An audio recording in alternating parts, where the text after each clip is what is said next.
Good day, this is Pastor Michael Mitchell at God's Barn Church. How are you doing today? Give me 5 minutes. We need to talk about this. You know, if you're looking at the holy books, the books primarily that are without Jesus Christ, or books that are before Jesus Christ, right? You will read in great detail, and in many instances, the wrath of God. And it's evident. It is very, very evident in the Old Testament and in certain parts of the Quran and in other books, holy books in the world. We realize at that time he was, but we don't see why or how today he will destroy our enemies like he did then. Back in the Old Testament, he would take whole tribes and just zap them out of existence.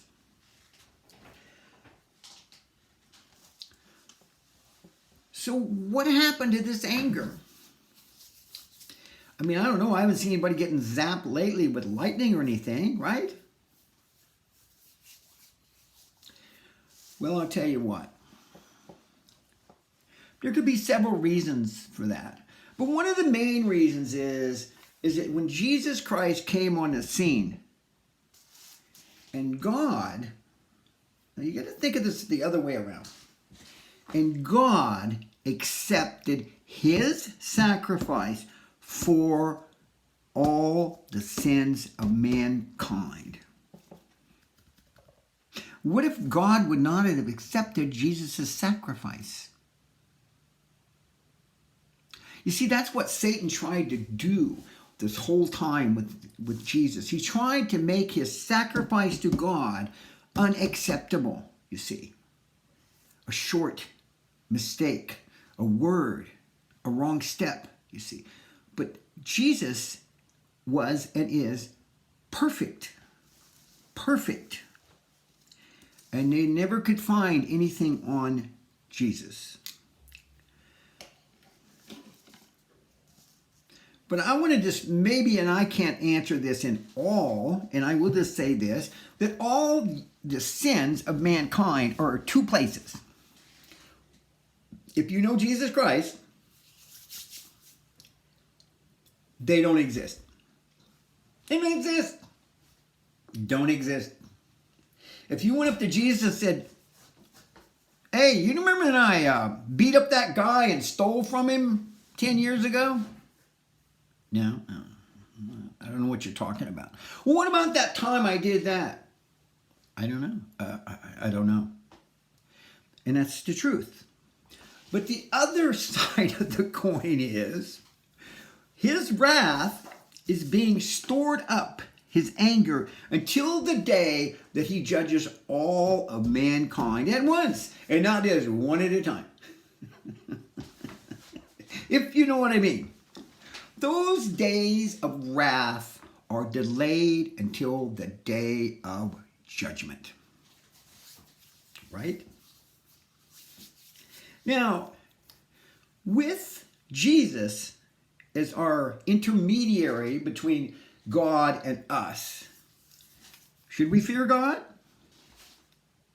Yes. Yes, you should. Peter himself says, don't fear what somebody can do to your body, I'm paraphrasing here, but fear what God can do to your soul. For our God is a consuming fire. Never forget that. So anyway, so now we got this going, right? So let me tell you my experience meeting the Holy Spirit. And I think this will, it's only 4 minutes, will explain everything. When I was at this property and I had a vision, and it was a good one too, and I was wide awake, just like I'm talking to you right now. In fact, I was typing on a keyboard for this.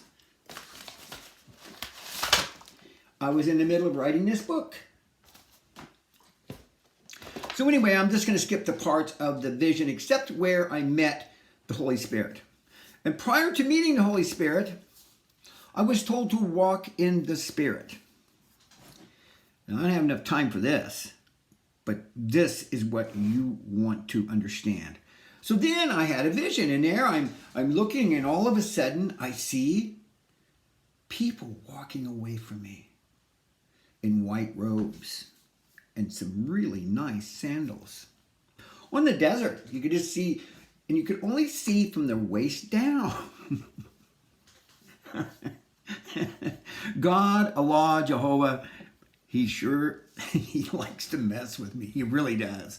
But anyway, I'm serious. So you look and you see a zillion of these people, white robes, good sandals, walking away from me.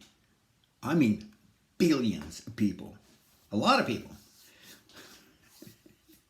So here's what he says. Now this is in regards to Jewish and Muslim people, okay? Because in the other part of the vision, he talks about Christians. So I know it ain't them, because it's just not a good thing right now, okay? So these are Muslims and Jewish people. He views them as righteous.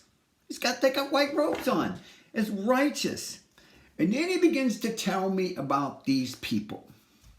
He begins to tell me how much he adores them, how much he loves them, that he knows every one of them personally.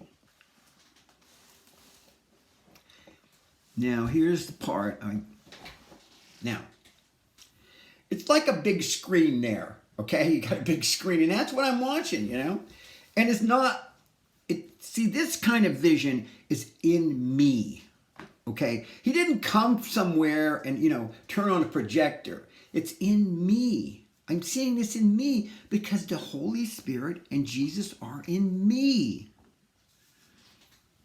And I will say, they're not as clear as if you have an angel with you or something like that. But I just want to educate you on that. So anyway, here's how this happens. Every time the few times I did have, when I had the presence of God or Jesus or the Holy Spirit, I found that all these times when I'm being talked to, he's not talking to me. He's talking to my spirit. We're just kind of in the way there. And what happens is a three-way conversation. As he's doing this, my spirit tells me what he's doing, what he's saying, who he is, why he's doing this. It's a running dialogue, you see. My questions or my thoughts seem to go to my spirit that goes to the vision, you see, to answer those questions. Now, that's how it is to me, you see. I don't know how it is to anybody else. That's what I found, because I have found that God talks to your spirit. He's not into your flesh. He doesn't really care about your flesh. I mean, he does, but he doesn't, you see. He does for longevity and blessing and health, but as far as being a key factor, no, it's your spirit that's made alive by him. That's what he is interested in. Because he knows your body is just going to fall over dead someday and rot. Okay, I'm so cheerful today, huh? But anyway, I'll just sum this up. Those people were Islam, and he adores them. He uses certain phrases and verbiage that do that. And yet, he does not call them Muslims. Nor does he call them Jewish people. You see. Words are very careful. He calls them his beloved children. Okay?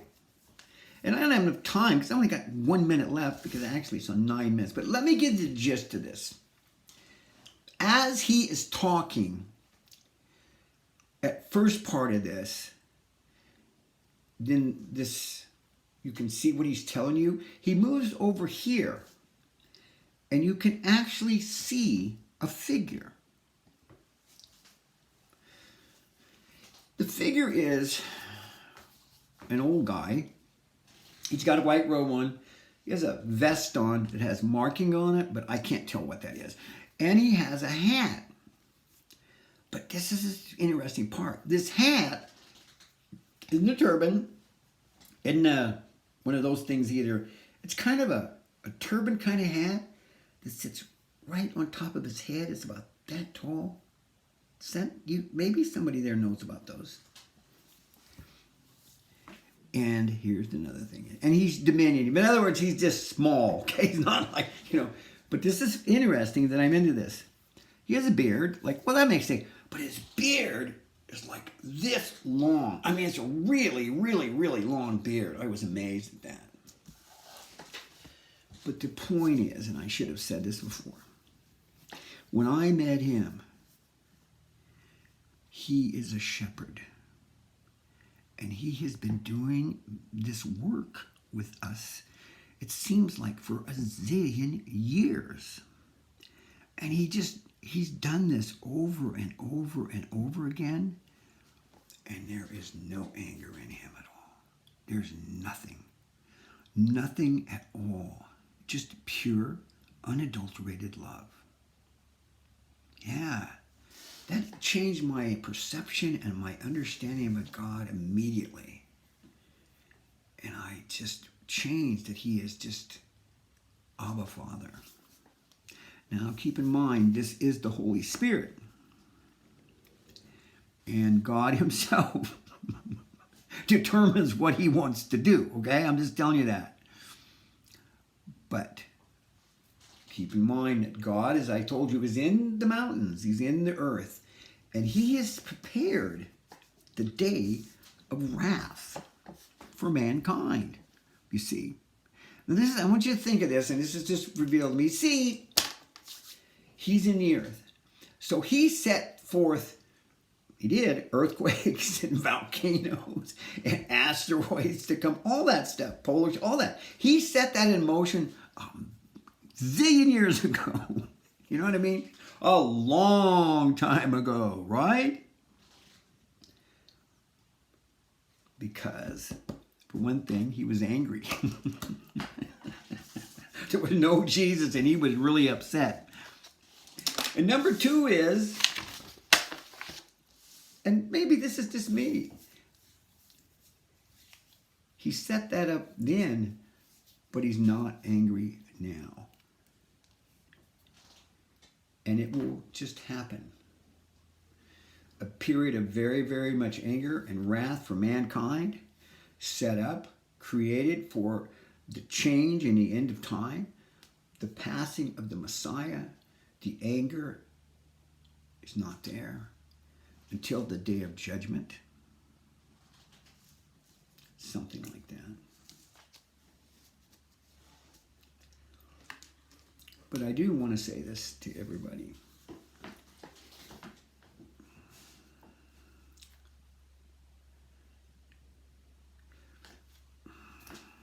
Look at, if you are a Muslim or a Jewish person, you need to have Jesus Christ between you and him. You really do. You really, really do. Your path to heaven is achievable. I met a lot of spirits on this property that did not know Jesus Christ, because it was thousands of years before that. But I also do know what the downside of this is. The ones I met that did not know Jesus, and they had the presence of God, they were captives by Satan for thousands of years. They were saved, they were captive. They did not have the power of Jesus Christ to defeat this enemy. And that's the only one that can do that, is Jesus Christ. You see? You see how that worked? My point is, if they would have had Jesus there and summoned Jesus like I did, right? It would have been a whole different story. If they had had Jesus Christ, they would have never been held captive. I just thought of that. Does that make sense? And that's my alert to you. Heaven is attainable. But this is a better way. A better way. Because I'll tell you what. You cannot imagine the peace in our God and the love in our God. He's nothing like you read in some of the other books about him. Anyway, I gotta go. Peace.